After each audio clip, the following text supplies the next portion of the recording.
Seahawks fans, welcome back. Is it just me, or does the air feel different? We are officially in Super Bowl week, the pinnacle of the 2026 season, and the energy around this team is absolutely electric. We are counting down the hours until kickoff, but before we get to the big dance, we have some massive updates coming straight from the podium. The Mike Macdonald era has led us to the doorstep of a championship in record time. Today, we're breaking down his high-stakes Super Bowl media availability. From the injury status of our defensive anchor to the secret sauce behind our league-leading tackling, Macdonald is laying it all out. But first, if you bleed navy and action green, do me a huge favor.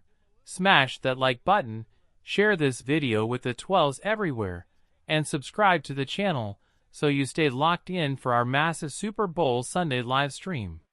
Now, let's address the anxiety that's been rippling through the Pacific Northwest.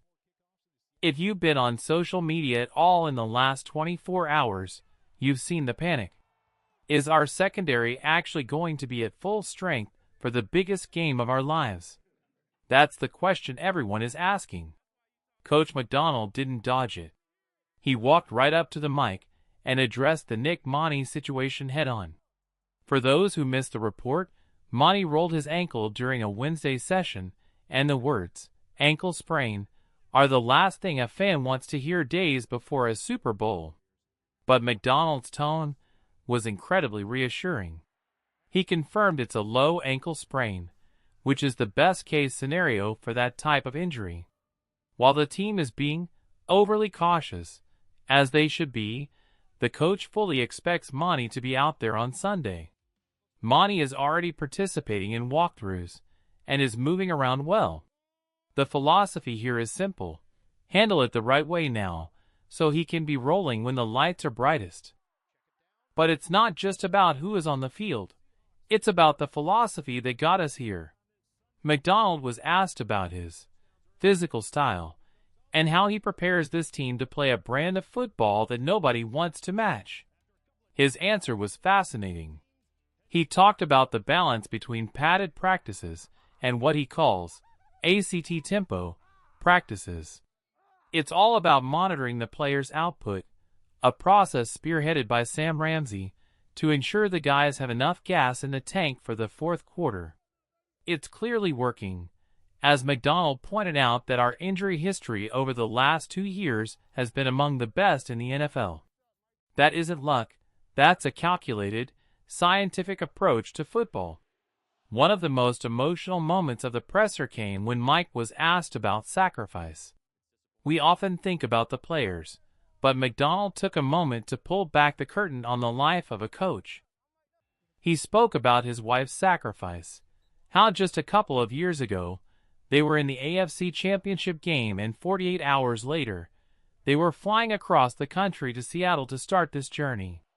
It's easy to say, time is the biggest sacrifice, but Macdonald credited the faith and support of his loved ones for making this Super Bowl run possible. It reminds you that this isn't just a game, it's a life-changing journey for everyone involved. Question of the day: I want to hear from you in the comments below. If Nick Monty isn't 100%, do you think our ready squad has what it takes to shut down an elite passing attack, or is Monty the indispensable piece of this defense? Drop your takes below. Moving into the roster construction, Macdonald discussed the synergy between him and John Schneider.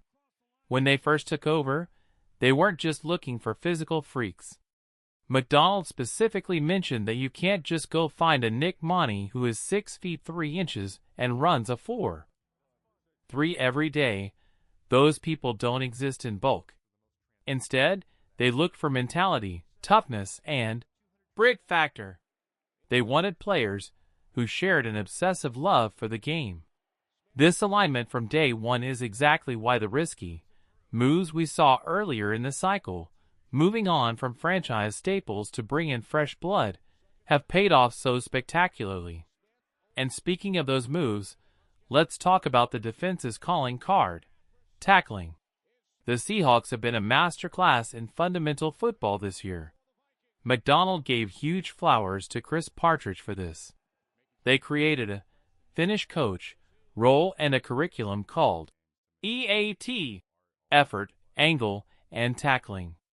They drill these fundamentals every single day, from the first day of camp to the pregame warm-up at the Super Bowl. As Macdonald put it, when it hits the way you want, it's powerful stuff.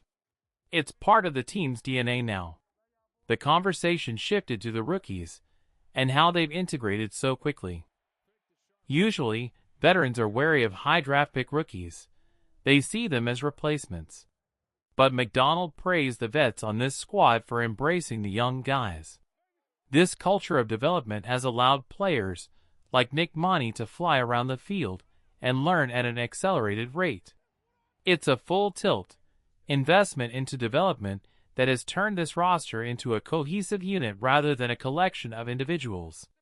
Macdonald also took a moment to brag on Jay Harbaugh, the special teams coordinator. He called Jay an underrated hero.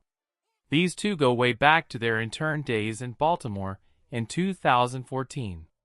Jay has coached everything from running backs to tight ends to safeties, and that versatility is why our special teams unit has been a complementary force all season.